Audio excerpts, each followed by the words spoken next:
आपल्या डिक्टेटरशिपसाठी ओळखला जाणारा Kim Jong Un north Korea या देशाचा राष्ट्रपती सध्या चर्चेत आलेला आहे। कारण त्याची जी एक भव्य परेड झाली त्यामध्ये मोठं शक्ती प्रदर्शन करण्यात आलं। तर उत्तर कोरियाचा नेता किम जोंग उन याने एक भव्य परेड केली होती। लष्कराच्या सर्वात शक्तिशाली शस्त्रांचं प्रदर्शन यात करण्यात आलं, ज्यामध्ये एक नवीन इंटरकॉन्टिनेंटल बॅलिस्टिक मिसाईल ज्याला आपण म्हणतो ती त्याने प्रदर्शित केली आणि जगासमोर आणली।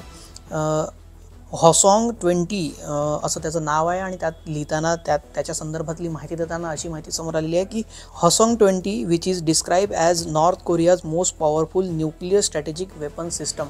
म्हणजे हे न्यूक्लिअर स्ट्रॅटेजिक वेपन सिस्टम असणार आहे, त्यामुळं इतर जगासाठी हा मोठा धोकासुद्धा समजला जातो आहे। जागतिक पटलावर न्यूक्लिअर देश असणारा नॉर्थ कोरिया हा देश सर्वांचं टेन्शन बनून बसलेला आहे। आणि या परेडमध्ये पावसात जी परेड सुरू होती, जी सत्ताधारी पार्टी आहे वर्कर्स पार्टी ऑफ कोरिया, त्याचा स्थापना दिवस होता, 80वा वर्धापन दिवस होता, त्यानिमित्त ही आयोजित करण्यात आली होती।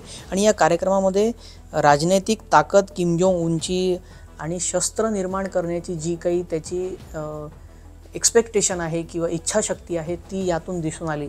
त्यामुळं नक्कीच जागतिक क्षेत्रावर अमेरिका यावर आता काय भूमिका घेतो ते पाहावं लागणारच आहे। किंवा तुम्हाला अशा प्रकारे न्यूक्लिअर जे आता सध्या वेपनसाठी जी स्पर्धा सुरू झालेली आहे त्याबाबत काय वाटतं हे कमेंट करून आम्हाला नक्की सांगा। आणि असेच ग्लोबल अपडेट पाहण्यासाठी न्यूज 18 लोकमतला सबस्क्राईब करा।